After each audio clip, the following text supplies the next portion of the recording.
आपने कांग्रेस को भी सुना, शशि थरूर को भी सुना, वो भी कह रहे हैं हाँ भाई कुछ बेहतर तो है, ऑब्वियसली कुछ बेहतर है, लेकिन इंप्लीमेंटेशन को लेकर हर एक को डाउट है। सर आपका क्या टेक है बजट को लेकर? सर पहली बात तो मेरा नाम जयशंकर गुप्त है जी जयशंकर जी, आपका क्या टेक है? एक मिनट, 4 घंटे 20 मिनट, एक सेकंड, 4 घंटे 20 मिनट से हम यहाँ बैठे हैं आपके स्टूडियो में। आपका बहुत बहुत धन्यवाद, पहली बार आप मेरी तरफ मुखातिब हुए हैं। ठीक है, अब रह गया बजट का सवाल।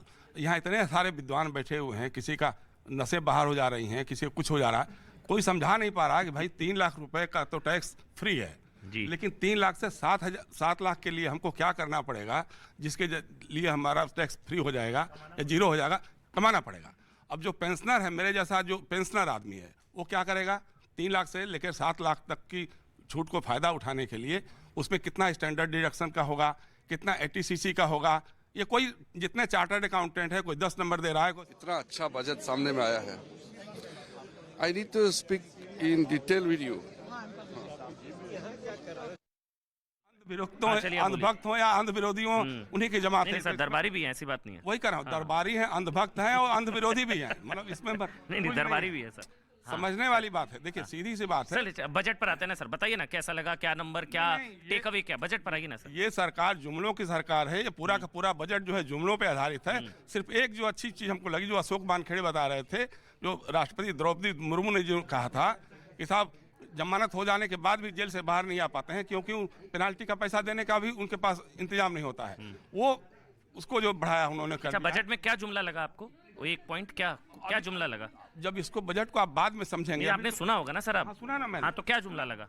आप देखिए, इसके पहले एक बार हुआ था जियो यूनिवर्सिटी बनेगी, उसको पहला पुरस्कार भी दे दिया, आज तक जियो यूनिवर्सिटी है नहीं। आज का बजट आपने सुना, आपको क्या लगा? कौन सा एक पॉइंट बताइए ना, एरिया वाइज बताइए ना, आपको क्या बुरा लगा? सर आपने बोला जुमला, क्या जुमला लगा? एक पॉइंट बताइए ना। जुमला ही है, कुछ सतह पे जब। अरे सर एक पॉइंट तो बताइए जयशंकर जी, आपने सुना होगा ना सर बजट? बिल्कुल बजट सुना। क्या जुमला लगा?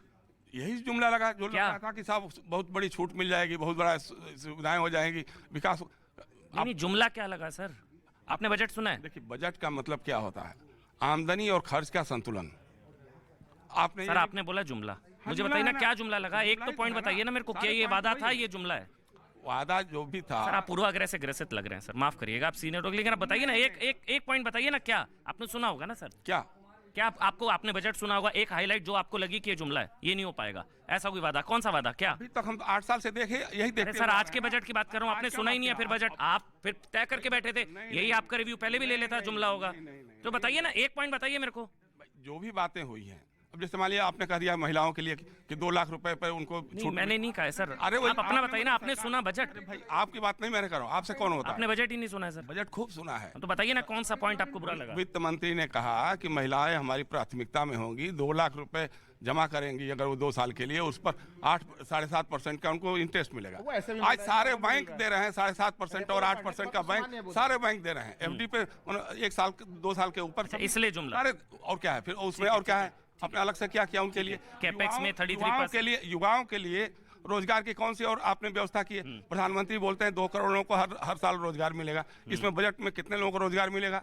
आप एक बार बता नहीं पा रहे हैं। महंगाई पर लगाम कैसे लगेगी?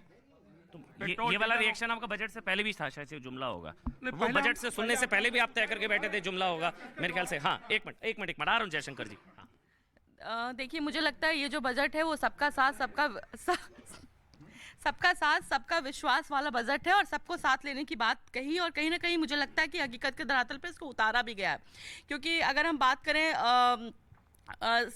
टैक्स स्लैब की, तो कहीं सबको इसमें साधा गया है। हालांकि मुझे ये लगता है कि जो अपर मिडिल क्लास है उसको कहीं ना कहीं कुछ बहुत ज़्यादा बेनिफिट्स नहीं दिख रहा है, और जिसको जो बजट है उन्हीं को लेकर आगे बढ़ने की कोशिश की जा गई है, और इसके अंदर अगले 25 साल के लिए भारत कैसे आगे बढ़े उसकी नींव रखी गई।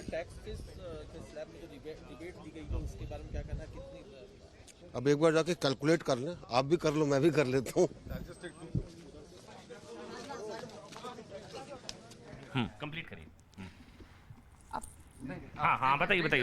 हाँ नंबर देने की अभी बात नहीं हो पा रही, सब अपने आंकड़े और कैलकुलेशन के साथ हम सब बैठेंगे, लेकिन आम जनता को क्या समझ में आ रहा, क्या इस बजट से आने सर आइए सर। नहीं सर, नहीं अभी नहीं। और सोचने दीजिए, जरा सा और सोचने दीजिए। Relief for the middle class, relief for the middle class बात कर रहा हूं जो लोगों तक पहुंचता है। उसके बाद आप बताइए जो एफएमसीजी सेक्टर की प्रोडक्ट्स हैं, दूध देख लीजिए कहां तक पहुंच चुका हुआ, 60 रुपए पार। आटा जो है वो 40% की वृद्धि के ऊपर है।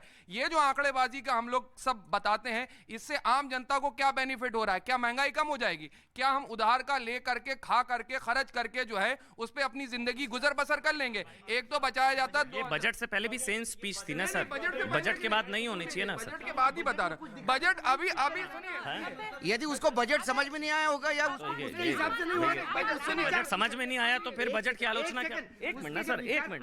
अरे सुनिए, देखिए अभी आप देखेंगे 2000 में फिर बात कर रहा था, 2020 और 21 के बजट के अंदर जितना जमाजी खर्चा था, अरे वो जो अच्छा चलिए नमामि गंगे के ऊपर आप बता दीजिए। नमामि गंगे के ऊपर बात नहीं करेंगे आप कितने साल? आराम से गुस्सा नहीं।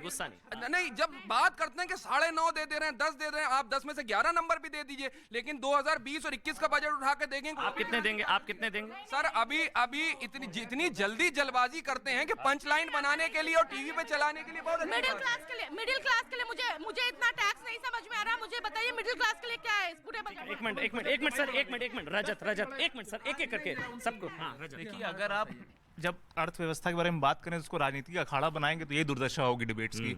जब बात हो रही है फिस्कल पॉलिसी की, बात कर रहे हो मॉनेटरी पॉलिसी की, ऐसे थोड़ी ना बातें होती हैं। जब थोड़ा सा तो आप भिज्ञ बन के आइए। अब आ रहे हैं इकोनॉमिक डिबेट में, करना चाह रहे हैं पॉलिटिकल ब्राउनी पॉइंट्स इकट्ठा, ऐसे कैसे हो सकता है? देखिए बजट जो होता है एक जीरो सम गेम होता है। कुछ चीज़ों में सरकार बैलेंसिंग एक्ट करती है, कहीं पे बढ़ाती है, कहीं पे घटाती है। ये जो आर्ट है, ये जो बैलेंसिंग गेम का जो आर्ट है, वो कितनी खूबसूरती ने किसी सरकार से किया, सारा डिस्कशन इस पे होना चाहिए। कहाँ अच्छी अश्विनी जी एक मिनट अश्विनी जी नहीं हाँ अश्विनी जी बात करिए ना, इकोनॉमिक बात कोई करता नहीं है यहाँ पे आके सिर्फ सबको कांग्रेस के पॉइंट्स बनाने क्यों? बिल्कुल है बात। मैं इकोनॉमिक तर्कों की बात करिए। आप में से एक इकोनॉमिस्ट आदमी नहीं है यहाँ पर, एक को भी इकोनॉमिक का ABCD भी नहीं आता है, बैठ जाते हैं यहाँ पे आके। चलिए ऐसे नहीं एक मिनट भाई, ऐसे नहीं एक मिनट अश्विनी जी अरे एक मिनट नहीं ये सब नहीं। अशोक जी ये गलत है अशोक जी अब वो कह देंगे आप दरबारी हैं, फिर बैठ जाइए आप, रुकिए एक मिनट बैठ जाइए। नहीं बिल्कुल नहीं है, शांत रहिए। अश्विनी जी एक मिनट अशोक वानखेड़े आपका पूरा खानदान की एजुकेशनल क्वालिफिकेशन इतनी नहीं होगी। चलिए बस अरे बस हो गया। चलिए अशोक जी बैठ जाइए ना भाई। आपने भी दलाल शब्द का इस्तेमाल किया ना, अच्छा नहीं लगता, बैठ जाइए। अरे आप सीनियर है भाई। अबे एक मिनट आप बैठ जाइए। अशोक जी बैठ जाइए, आपने भी दलाल शब्द का इस्तेमाल किया ना, बैठ जाइए। ऐसे नहीं, मैंने नहीं देखा इस तरह का चीट, इस तरह का क्रिमिनल माइंड पूरे जेल स्टाफ को ब्राइब कर देगा। मैं सोच भी नहीं सकता था। गवर्नमेंट फंक्शनरी को इम्पर्सनेट करता था, आवाजें बदलता था। टारगेट भी बहुत पावरफुल धनवान लोगों को करता है। ये एक ही चीज से रुक सकता है, अगर आप इसकी जीभ काट दो।